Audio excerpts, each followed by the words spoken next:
Prestem bem atenção, que eu vou contar uma história muito especial da minha vida e da minha conexão de amor profunda com o Cerrado. Tudo começou desde criança, em que eu sonhava em sair daquela selva de concreto onde eu morava para ir mais junto à natureza. E até que um dia isso se concretizou. E fiz essa viagem, essa nova jornada da minha vida em direção a esse sonho. Quando eu cheguei em Goiás, em Pirenópolis, descobri um lugar que era um encanto. Inicialmente, tivemos que abrir uma trilha no meio do cerrado. Era a primeira vez que eu me deparava com aquelas árvores exóticas e todas cheias de curvas e entranhas. Eu ainda não reconhecia toda aquela diversidade. Até que eu cheguei num lugar onde havia um córrego, um rio lindo, cristalino, cheio de borboletas, onde eu costumava me banhar. Que águas refrescantes! E nesse mesmo lugar, construí minha casa, onde morei por algum tempo, que era toda de palhas de coqueiros de Indaiá. E foi muito interessante aprender a construir a partir de material que vinha da própria terra. A gente abria cada folha, ia amarrando com cipó, e a casa era inteira com essa palha, paredes e telhados, só que não tinha nem porta nem janela. Fiquei por um tempo lá, eu pegava a água do rio, cozinhava no fogão a lenha, até que um dia resolvi fazer um passeio numa cachoeira próxima de minha casa e deixei um cacho de bananas pendurados. Quando voltei, só encontrei cascas espalhadas para todo lado e nem cheiro de banana. Percebi que os macacos pregos que diariamente me visitavam, enormes amarelos, tinham me visitado e roubado minhas bananas. Eu ri muito dessa situação. Minha história com os animais foram várias. Eu tinha uma mula que eu costumava andar nas trilhas dos Pirineus e passando por todas aquelas árvores e aquele cerrado protegido. E nessa mesma trilha eu costumava andar à noite, somente com um latofote, que era uma lata que usava apenas uma vela. E um dia à noite eu via somente estrelas no céu, mas havia nenhuma lua, nenhuma luz, estava no meio de um breu total. E a vela se apagou. E eu tive que andar passo a passo até chegar na minha casa. Foi uma hora muito tensa. E as pessoas, quando souberam disso, falavam que eu era louca, porque havia uma onça rondando. E como que eu podia andar à noite no meio daquele lugar completamente isolado? E uma noite eu estava sentada junto a uma fogueira, eu costumava, principalmente na lua cheia, tocar meu violão, e estava aquele êxtase de alegria, vendo aquela lua prateando todo o vale, e do nada veio um rugido e ecoou na mata inteira. Foi completamente assustador, eu dei um salto e nesse momento eu já não morava nessa casa de palha, ainda bem que eu tinha porta para trancar dentro de minha casa, porque eu tremia feito vara verde. E aquele momento, ao mesmo tempo era assustador, mas ao mesmo tempo me encantava, eu como filha da cidade que eu era. E sempre, a minha vida toda, eu senti que a gente só cresce se crescemos juntos, no coletivo, né?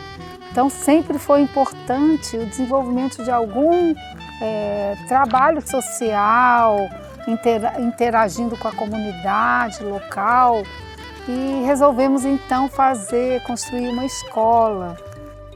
E essa escola foi construída toda em mutirão, fizemos adobe e foi muito forte ver essa escola ser erguida na mão de várias pessoas. E a gente via alegria no rosto de todos que participavam, crianças, adultos, em poder estar se ajudando mutuamente em alguma coisa nobre. E era muito rica a experiência dessa escola, porque era uma escola que tinha uma visão bastante humana.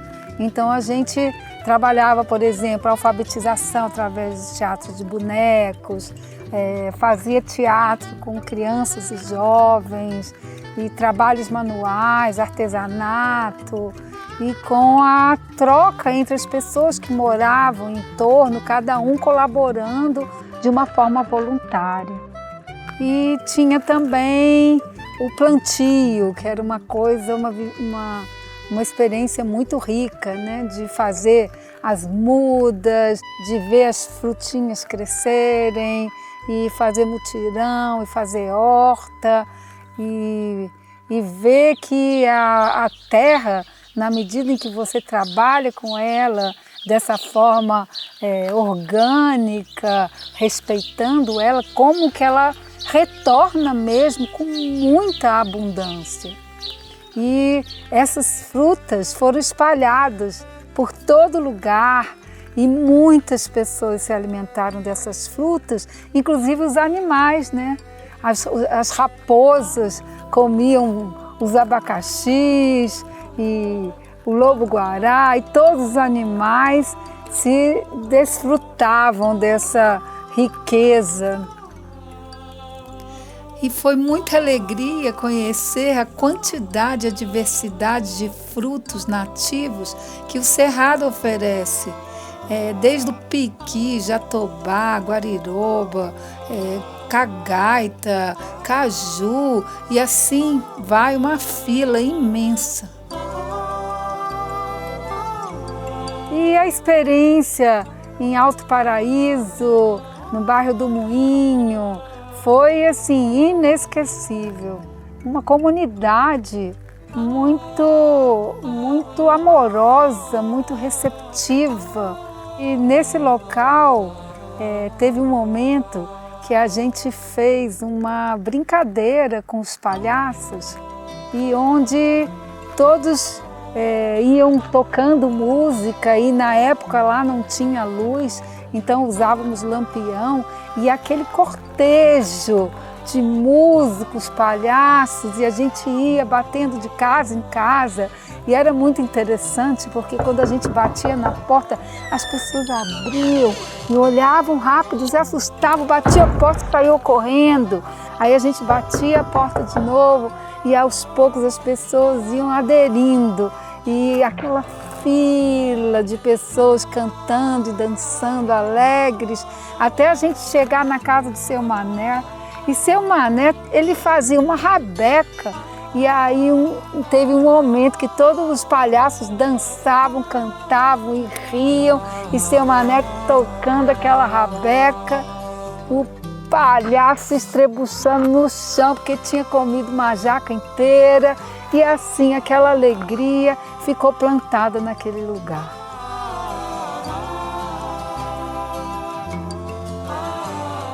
Uma experiência também que eu tive muito significativa em Alto Paraíso, onde a gente passava pela Chapada dos Veadeiros e íamos até um local que se chamava Matão. Nesse local, para chegar numa comunidade, tínhamos que andar 5 quilômetros e passávamos por umas rochas que desciam um penhasco, e quando chegava lá embaixo havia algumas casas na beira de rios e poços cristalinos, num lugar que era muito mágico. Tinha um rio enorme, onde a gente encontrava coquinhos quebrados de grandes macacos, e íamos caminhando por dentro do rio, chegávamos numa cachoeira que parecia uma cachoeira de fadas. E esse local foi construído todo, o que eles precisaram trazer de material, eles usavam burrinhos para descer aquelas pedras. Isso me trouxe assim, muita reflexão sobre a capacidade do ser humano de tanta resiliência em contato tão direto com a natureza, de uma vida simples e que é abundante dentro dessa simplicidade. A gente não precisa de muita coisa para viver. E uma coisa que eu vejo e que a gente tem como exemplo, principalmente nesse momento, é dos indígenas, que com todas as ameaças que eles vivem e viveram a vida toda, eles continuam a cantar, a dançar, a ritualizar, a interagir no coletivo, pelo todo mesmo da terra e da vida. Que a gente possa realmente ter esse exemplo para seguir fortes nesse trabalho de proteção mesmo pela nossa terra, que é de todos nós.